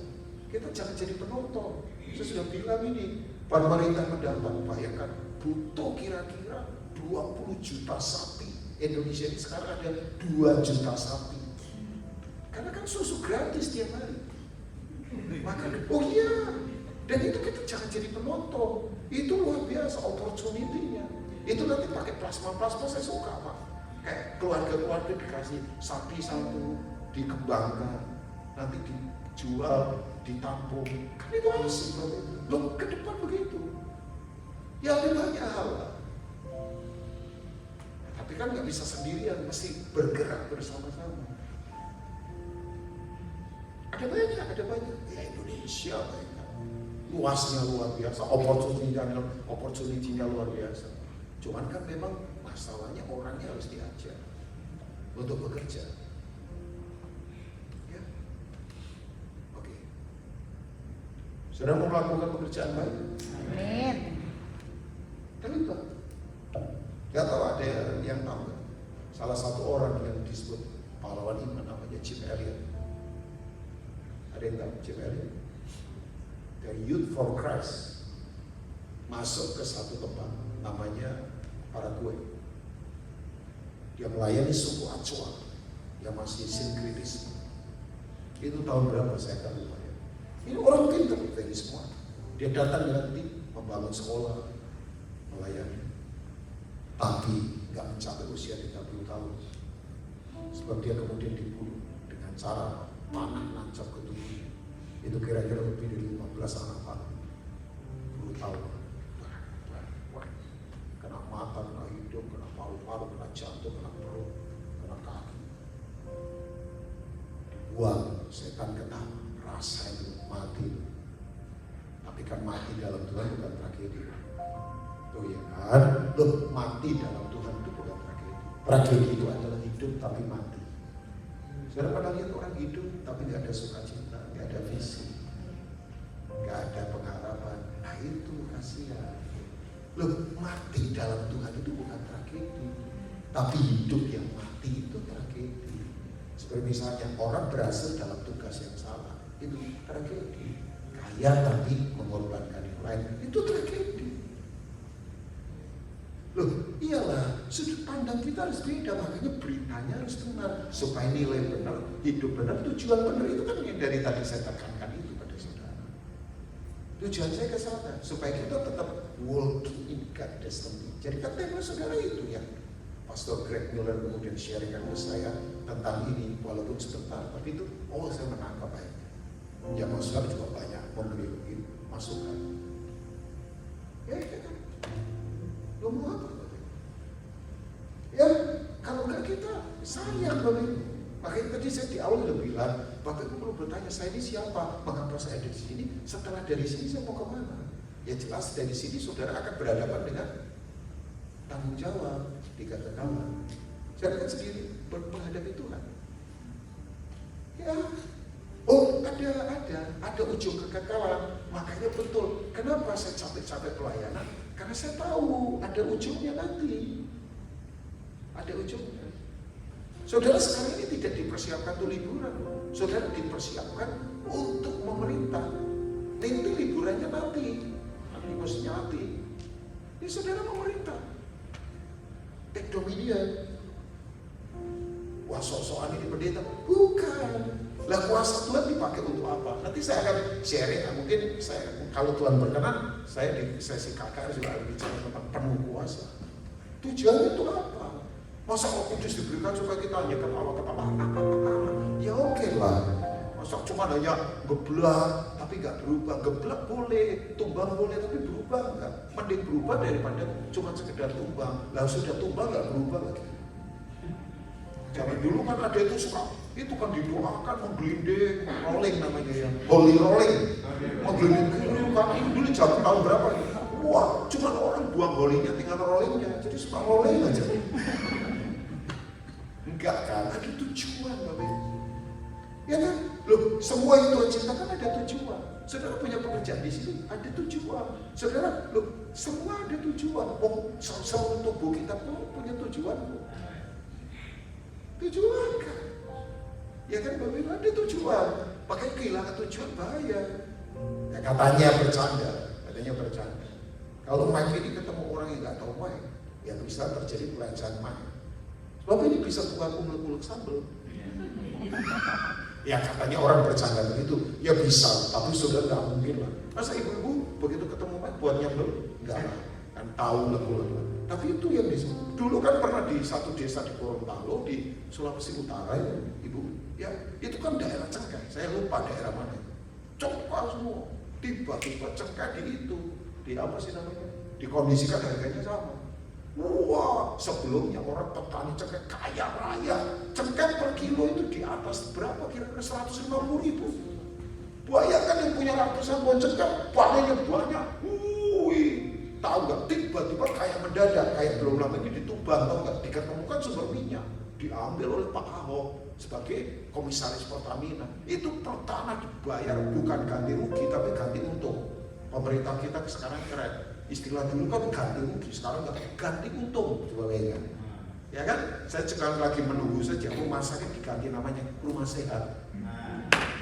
Kan mesti begitulah. Ya kan perkataannya mesti positif. Nah rumah sakit ya sakit terus. Mesti rumah sehat kan ya, tapi betul Mas ya, begitu orang kaya mendadak bingung beli mobil satu keluarga 3 nggak bisa nyetir. Sekarang asli dijual lagi. Lah yang seneng ya itu penada mobil. Lah mobil itu begitu dibeli besok dijual kan sudah turun harganya. Ya kan? Apalagi Tesla. Enggak lah Tesla ya. Tetap naik lah ya. Ya lah. Ya kan merek tertentu kan, langsung turun. Sudah tahu apa yang terjadi? Di Gorontalo ini orang beli barang-barang elektronik, nyewa pesawat pribadi sekian ratus orang terbang ke Jakarta untuk belanja-belanja. Kemudian mereka beli barang-barang elektronik, kulkas, TV, sekian inch, macam-macam barang elektronik. Cuma yang lucu di desa itu belum ada listrik. Nah radio bisa pakai aki. Nah kalau kulkas bisa pakai aki Pak. Akinya segede apa? Kulkas kan itu botnya gede. Tahu nggak? Kulkas 3 pintu itu dipakai untuk apa? Nyimpen kolor kaos kaki pakai kaos. Nah, tahu nggak? Ya yang jualan kulkas seneng, tapi yang menciptakan kulkas saya yakin gambar dirinya rusak. Karena itu namanya pelajaran kulkas. Nah, kulkas dipakai untuk menyimpan makanan, mendinginkan, mengawetkan makanan. Ini dipakai untuk nyimpan kaos kaki, kolor, sarung, kaos. Ya itu namanya pelecehan kulkas. Nah kita ketawa. Tapi berapa banyak hidup kita kalau nggak kembali ke destiny-nya Tuhan? Pelecehan kehidupan. Menangkap ya? Oh, dari tadi saya ngomong menangkap terus kayak polisi. Dan maksud saya supaya Bapak Ibu menangkap ini. Yuk, nah saya tutup ya. Setelah itu kita berdoa. Jim Elliot dibuang, nyangkut di Sungai Amazon, dibawa pulang ke Amerika. Tahu nggak tadi? Setan ketawa. Rasain. Sorry ya, agak nekan tadi supaya ngantuk terbuka matanya. Kalau saya tidak perlu karunia kenabian untuk melihat siapa yang ngantuk dari atas kelihatan. Bapak Ibu tahu nggak? Setan ketawa. Habis kamu? Betul ya, benih ditabur itu emang, tapi dalam benih kan mega store. Tahu Bapak Ibu, benih itu punya di dalam benih terperangkap akar, batang, dahan, daun, dan buah. Di situ benih kecil. Tapi benih kan nggak bisa menabur diri, harus ditabur. Tumbuh ribuan Jim Elliot baru muncul. Sampai ibu-ibu di Amerika itu khawatir sama anak-anaknya, tapi nggak bisa dicegah. Nyebar ke seluruh dunia. Jim Elliot baru memporak-porandakan kerajaan gelap di semua sektor hidup.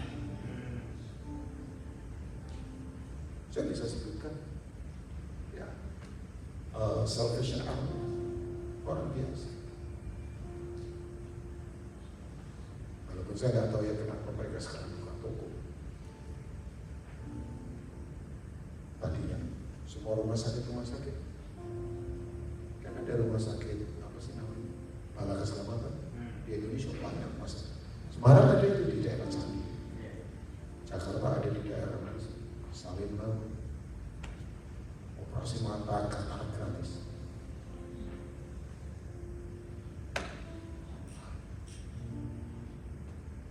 Wartawan datang ke kamarnya Jim Elliot, penasaran sih ini orang kenapa bisa begini. Begitu baca dia punya diary, dia menetikan air mata. Tahu nggak kata-katanya Jim Elliot?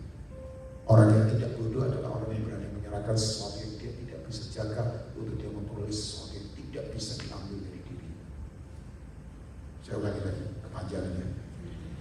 Orang yang tidak bodoh adalah orang yang berani menyerahkan sesuatu yang dia tidak bisa jaga untuk dia memperoleh sesuatu yang tidak akan pernah bisa diambil dari hidup. Uang kita bisa diambil, nyawa kita bisa diambil, tapi yang namanya kekekalan Yesus tidak ada yang bisa mengambil. Saya begitu membaca itu, this man, dia tahu. Nah, saya tutup Wahyu 14:13 setelah cerita selesai. Jadi ternyata nanti kalau Bapak Ibu meninggal, yang menyertai itu Revelation chapter 40 verse 13 ya. Dan aku mendengar suara dari surga berita lagi berkata, tuliskan, berbahagialah orang-orang yang mati dalam Tuhan sejak sekarang ini. Sungguh, katakan sungguh. Sungguh itu fakta yang tidak bisa dibantah. Seperti Rubin Om itu ganteng, itu fakta. Ketawanya agak melecehkan saya. Ya. Sungguh kata Roh, supaya mereka boleh beristirahat dari jerih payah lelah mereka, kopos. Kenapa kok kita kerja itu lelah? Karena dunia sudah jatuh ke dalam dosa. Tapi nggak apa-apa. Ini karena kita ada di dunia yang sudah jatuh kopos namanya. Karena segala perbuatan mereka menyertai mereka. Sayang terjemahannya bahasa Indonesia ya pakai itu perbuatan. Sebenarnya terjemahannya aslinya Yunaninya ergon, pekerjaan baik. Seperti Matius 5 ayat 16, hendaklah terang bercahaya supaya mereka melihat perbuatan itu sebagai pekerjaan yang baik. Itu juga ergon. Jadi yang menyertai saudara di kekekalan ini. Jadi Mas Har, ya Mbak Im, Pastor Greg, Pastor Doni, Pastor Iwan. Kalau memang lelah, capek, nggak apa-apa, datang. Kompos, memang. Saya artikan orang capek banget, kadang capek.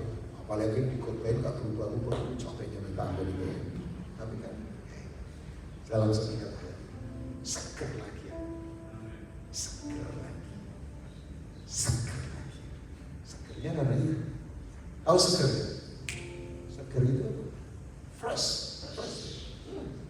Ya, bersuka cita lagi. Ya, yang letih-letih. Ya. Lakukan semua yang terbaik untuk Tuhan. Tuhan memberkati. Ya. Kalau masih ada waktu boleh, saya doa dulu. Saudara boleh, masih bisa ya. Kurang berapa menit? Kira-kira 10 menit. Oke, saya pakai itu. Kita berdoa. Yuk kita panggil berdiri bersama-sama. Jesus. Ora pasik ketika apa-apa.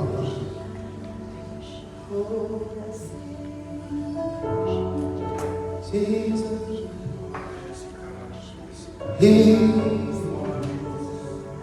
Ora pasik ketika oh ketika apa-apa. Oh,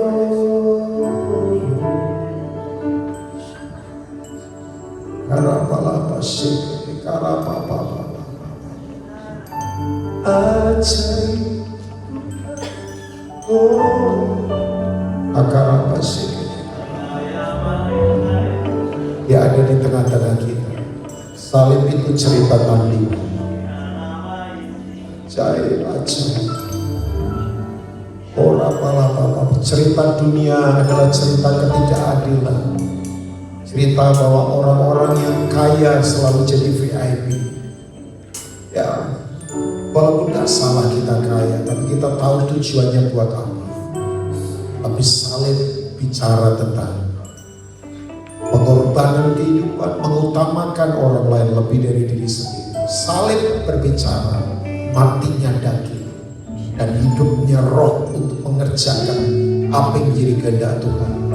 Saya percaya selama kita ada beberapa saat di tempat ini, mari Bapak Ibu memiliki kehausan untuk berjumpa dengan Dia. Ya, mari hari ini, mulai hari ini putuskan untuk kita berkata, Tuhan aku mau berjalan dalam tujuan ilahi. Seorang hamba Tuhan namanya Awin Toser, A.W. Toser, dia berkata begini, kalau kau mau bahagia, temukan, libatkan, selesaikan kehendak Allah. Temukan kehendak Allah, libatkan diri dalam kehendak Allah, dan selesaikan kehendak Allah. Itulah kemaksimalan kehidupan. Dan saya tahu selama beberapa hari ini Tuhan mau mengajar kita. Roh Kudus mau menjamah kita. Roh Kudus mau terus membuat kita kembali kepada level yang Dia mau. Kembali kepada jalan-jalannya, kehendaknya. Saya terbatas. Saya tahu bahwa panitia terbatas, tapi Tuhan yang tidak terbatas ada di tempat ini. Oh rapasi kete karapapa. Mari sembah Tuhan. Mari masing-masing sembah. Haleluya.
Dia ada bersama kita. Mari bebaskan dia menjalan.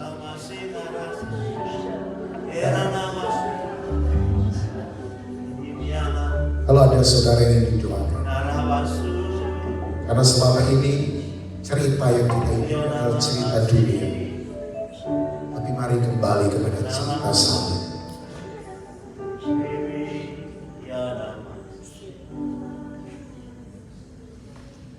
Lihat dia sedang berkata, aku mengasihi kau dengan kasih yang kekal.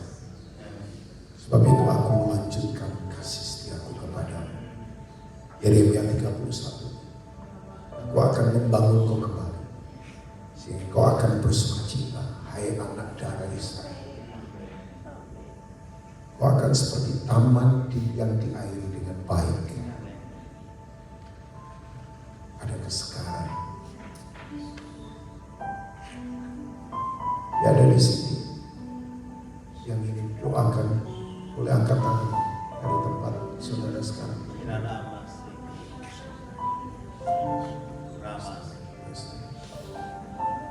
Boleh saudara maju ke depan. I will pray for you. Silakan.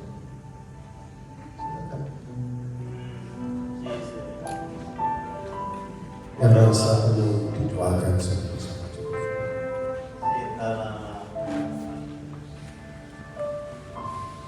Karena salibmu ku hidup, karena salibmu ku menang.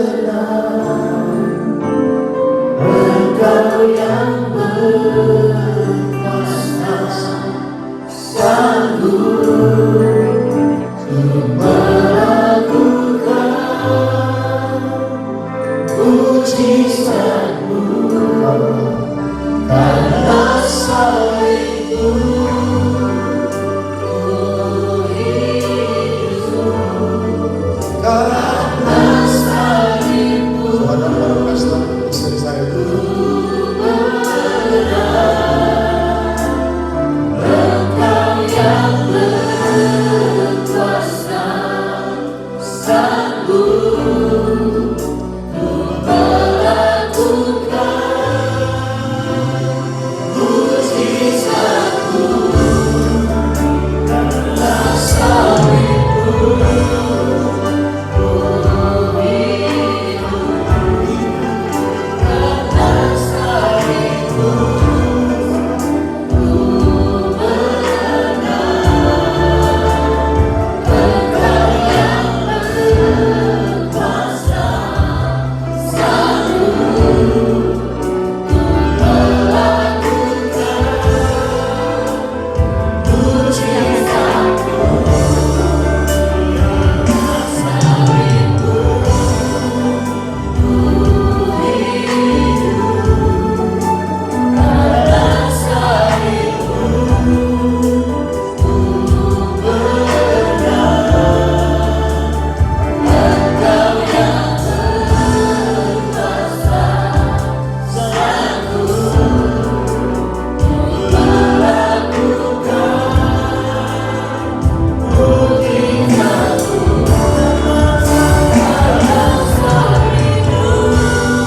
ku hidup, karena salibmu ku menang. Engkau yang berkuasa, sanggup untuk melakukan mujizat-Mu di hidupku.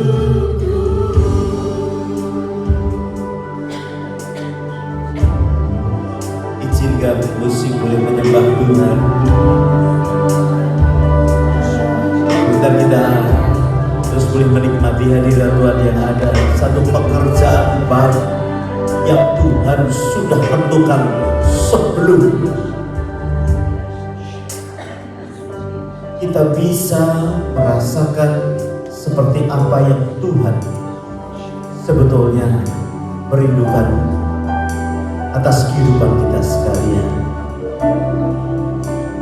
Ia ingin supaya apa yang sudah dibentuk dari semula dikembalikan kepada sesuatu yang Dia bentuk. Hari ini kita tangkap sesuatu yang baik. Hari ini kita tangkap sesuatu yang baik. Itu hati Tuhan. Balik kepada destiny. Tujuan Tuhan memproses hidup kita ini. Biar kita rela Inalama Shekaya. Inalama Shekaya. Haleluya. Haleluya. Kita akan nyanyikan lagu ini beberapa kali lagi. Kemudian bagi saudara yang di depan yang didoakan, kita akan selesaikan mendoakan. Bagi Bapak Ibu yang selesai, yang tidak didoakan, segera kembali ke tempat masing-masing. Karena kita hanya bisa tinggal di sini kira-kira 12 menit lagi. Jadi Bapak Ibu kembali nanti ke kamar masing-masing. Besok pagi-pagi ikuti acara yang sudah disediakan oleh panitia. Kita akan Zoom, kita akan lihat semua di dalam HP Bapak Ibu. Nanti kita jam 6 akan Zoom sama-sama. Saya percaya semua kita tahu bagaimana cara untuk mengakses internet di sini. Bapak Ibu bangun sama-sama, kalau nggak siap kelihatan wajahnya ya ikuti aja. Kemudian kita akan makan pagi, kemudian kita akan mulai acara jam 9 pagi di tempat ini. Ikuti draft acara yang ada. Jadi buat semua nanti yang tidak didoakan, cepat-cepat kembali ke tempat istirahat atau pokoknya keluar dari gedung ini ya. Kita akan selesaikan dengan teman-teman yang di depan ini. Saya memberitahukan kepada saudara, setiap kali session, kalau Tuhan panggil hidup saudara, jangan buang waktu yang ada. Karena dia sedang proses kita sampai kepada tujuan yang Tuhan mau. Yang di depan tidak usah buru-buru ya. Kita akan didoakan, kita akan dilayani. Teman-teman pastoral juga kalau bisa mendampingi. Kita sama saudara, kita sama. Ya, jangan ada yang merasa lebih hebat. Kita sama. Justru yang lemah, yang perlu didoakan, kita layani. Saya mau ada pesta rohani di tengah-tengah kita, sehingga nanti kalau kita keluar, tadi bagus tadi dikatakan sekar kembali. Karena kita tahu tujuannya yang sedang kita kerjakan. Haleluya. Karena salibmu kita akan selesaikan ya malam hari. Haleluya. Karena salibmu ku hidup, karena salibmu ku menang. Engkau yang berkuasa, sanggup untuk melakukan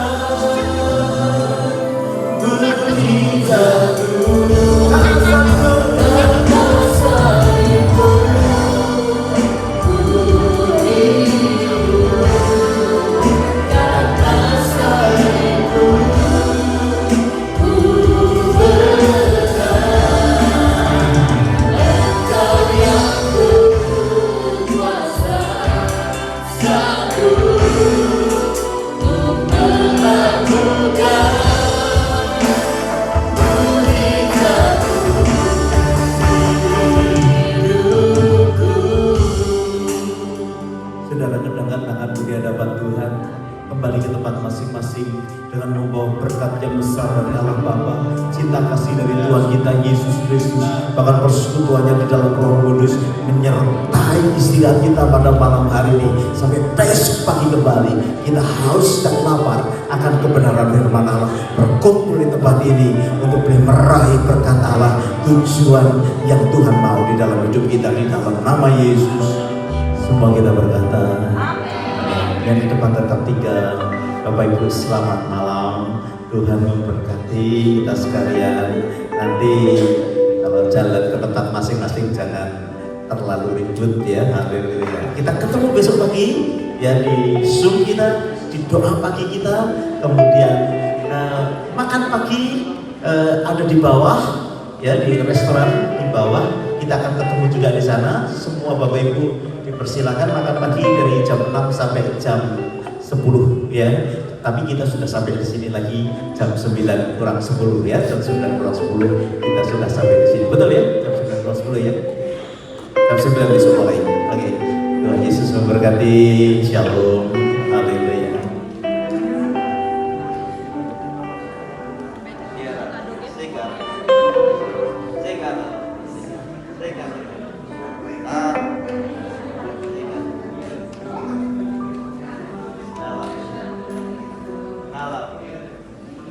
Terima kasih.